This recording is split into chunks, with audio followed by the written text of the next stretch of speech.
এক মেয়ে চাষারায় দাঁড়িয়ে বলছে, শহীদ মিনারের সামনে দাঁড়িয়ে বলছে, আমার বাবার টাকার কিনা পোশাক আমি পরি, তোমার সমস্যাটা কোথায়? ধর্ম বুঝেন, বুঝেন গায়রত কি জিনিস। একজন মুশরিক বলছে যে আল্লাহকে চিনে না, কিন্তু তার গায়রত এতটা যে যেই উটের পিঠে আমার স্ত্রী বসেছে বা আমার মহিলা বসেছে, আমি বিক্রি করার পরে সেই উটের পেছনে আরেক ব্যক্তিকে আমি দেখবো সে বসে যাচ্ছে, এটা আমার সহ্য হবে না। বলছে উটই আমি রাখবো না, জব করে দিয়েছে।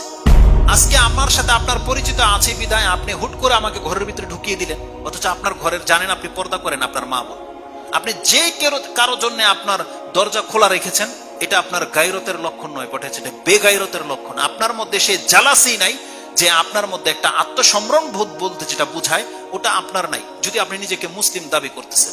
মক্কার কাফেরদের ছিল এটা। মক্কার কাফেরদের সম্পর্কে আমি যতটা জেনেছি, কোন এক দার্সের মধ্যে শেখদের মুখ থেকে জেনেছি যে কোন এক ব্যক্তি, মক্কার কাফের কোন এক ব্যক্তি একটা উটকে জবা করে দিয়েছে। তাকে যখন বলা হলো তুমি উটটাকে জবা কেন করলে, তোমার প্রয়োজন ছিল না বিক্রি করে দিতে, তিনি বলতেছেন এটা হতে পারে না।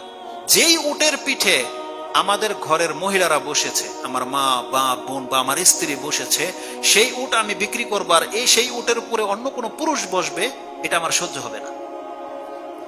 ধর্ম বুঝেন, বুঝেন গায়রত কি জিনিস। একজন মুশরিক বলছে যে আল্লাহকে চিনে না, কিন্তু তার গায়রত এতটা যে যেই উটের পিঠে আমার স্ত্রী বসেছে বা আমার মহিলা বসেছে, আমি বিক্রি করার পরে সেই উটের পেছনে আরেক ব্যক্তিকে আমি দেখবো সে বসে যাচ্ছে, এটা আমার সহ্য হবে না। বলছে উটই আমি রাখবো না, জব করে দিয়েছে।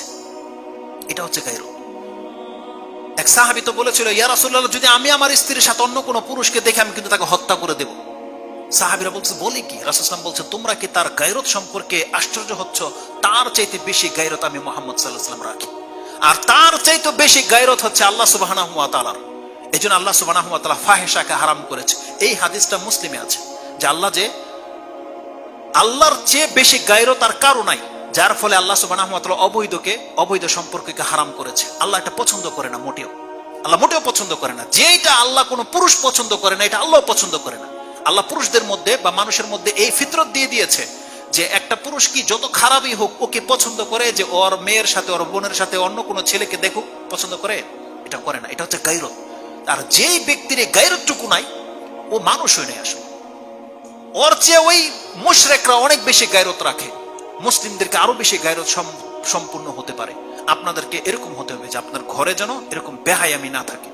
আপনি কন্ট্রোল করার চেষ্টা করেন আপনার মা বোনদেরকে, কারণ আপনি আপনার মা বোনদেরকে আজকে লুজ ছেড়ে দিয়েছেন বিদায় পাশের বাড়ির ছেলের চরিত্র নষ্ট হয়ে যাচ্ছে। আজকে ব্যাপারটা এমন নয়। আজকে আমার মেয়েকে যদি আমি কন্ট্রোল করে রাখতাম, ওকে যদি ভদ্র পোশাক পরাতাম, তাহলে পাশের বাড়ির ছেলেটা ওর চক্ষু নত হয়ে থাকতো। কিন্তু ওর চরিত্র নষ্ট হয়েছে আমার মেয়ের কারণে, আমার বোনের কারণে। কারণ ও উলঙ্গ ড্রেস পরে যখন, ও সেক্সুয়াল ড্রেস পরে যখন রাস্তায় হাঁটবে, আর প্রত্যেকটা পুরুষের মধ্যে আল্লাহ সেই চেতনা, সেই চাহিদা দিয়ে রেখেছে, যেটা দেখলে ওর মধ্যে চাহিদা জাগবে, কিন্তু দেখবে না, ঠান্ডা থাকবে। কিন্তু যখনই দেখে নেবে, ওর মধ্যে সেটা চাহিদা জাগবে। এটা জানার পরেও আপনারা কেন আপনাদের মা বোনদেরকে বা মেয়েদেরকে কেন আপনারা পর্দা শিখান না? কেন তাদেরকে আপনারা শালীন পোশাক পরান না? কেন আবার আপনি বলছেন যে আমার বাবা, এক মেয়ে চাষারায় দাঁড়িয়ে বলছে, শহীদ মিনারের সামনে দাঁড়িয়ে বলছে, আমার বাবার টাকার কিনা পোশাক আমি পরি, তোমার সমস্যাটা কোথায়? এটা কোন বাবার ঘরের সন্তান? কোন বাবার ঘরের সন্তান যে কথা বলতে পারে? কারণ ওর বাবা ওকে এটা শিক্ষা দেয়নি যে আমি মুসলিম আর আমার ধর্ম, এটা শিক্ষা দেয়নি।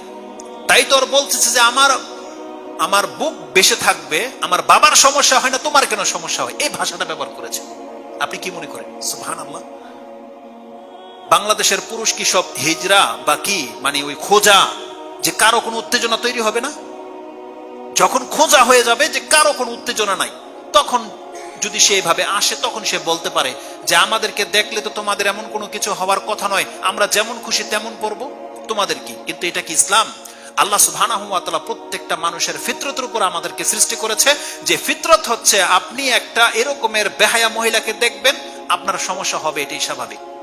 কিন্তু একটা পর্দাসীন মহিলা আপনার পাশে বসেছে, আপনার কোনো কিছুই হয় না, কেন হয়েছে?